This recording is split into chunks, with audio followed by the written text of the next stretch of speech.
പ്രിയപ്പെട്ടവരെ, സുഖമാണല്ലോ. Welcome to day 42 of our journey. ഇന്ന് നാം ബഥാനിയയിലെ ആ കൊച്ചു വീട്ടിലാണ്. യോഹന്നാന്റെ സുവിശേഷം 12-ാം അധ്യായം 1 മുതൽ 11 വരെയുള്ള തിരുവചനങ്ങൾ നമുക്ക് ധ്യാന വിഷയമാക്കാം. Mary anoints Jesus at Bethany. ഒരിക്കലൊരു കുട്ടി തൻ്റെ കയ്യിലുണ്ടായിരുന്ന മനോഹരമായൊരു റോസപ്പൂ ഈശ്വരനു നൽകി. അപ്പോൾ ഒരാൾ ചോദിച്ചു, എന്തിനാണ് നീ ആ പൂവ് അവിടെ വെറുതെ കളയുന്നത്? അത് നിനക്ക് തലയിൽ ചൂടാമായിരുന്നില്ലേ?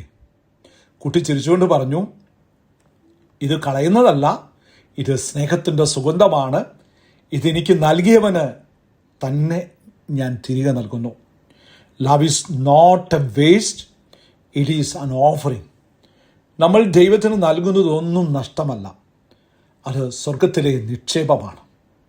ഈ വചനത്തിൽ നിന്ന് നമുക്ക് ഇന്ന് ഒരു പ്രധാന കാര്യം പഠിക്കാം.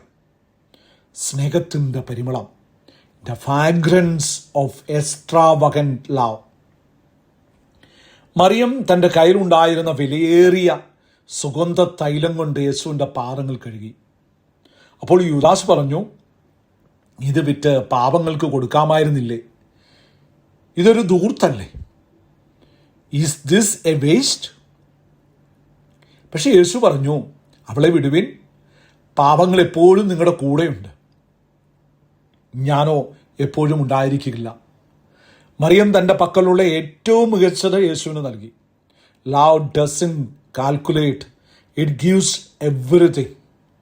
നമ്മുടെ ജീവിതത്തിൽ ദൈവത്തിന് വേണ്ടി സമയം ചെലവഴിക്കുമ്പം അതൊരു 10 മിനിറ്റ് പ്രാർത്ഥനയാകാം, അല്ലെങ്കിൽ ഒരാളെ സഹായിക്കുന്നതാകാം.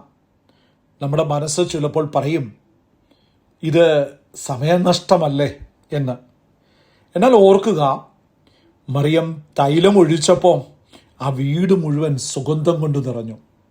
When you give your best to God, your life becomes a fragrance to everyone around you. ഇന്ന് നമുക്കൊരു കാര്യം ചെയ്യാം. നമ്മുടെ ഏറ്റവും വിലപ്പെട്ട സമയം അല്ലെങ്കിൽ നമ്മുടെ കഴിവ് ആർക്കെങ്കിലും വേണ്ടി സ്നേഹത്തോടെ ഒന്ന് പങ്കുവയ്ക്കാം. കണക്ക് പറയാതെ സ്നേഹിക്കാൻ മറിയം നമ്മെ പഠിപ്പിക്കുന്നു. ദൈവത്തിന് നൽകുന്നത് ഒരിക്കലും നഷ്ടമല്ല, അതൊരു സുഗന്ധമാണ്. Nothing given to God in love is ever wasted. ഈ സുഗന്ധം നിങ്ങളുടെ പ്രിയപ്പെട്ടവരിലേക്കും ഷെയർ ചെയ്യാൻ മറക്കരുത്. ദൈവം നമ്മെ അനുഗ്രഹിക്കട്ടെ.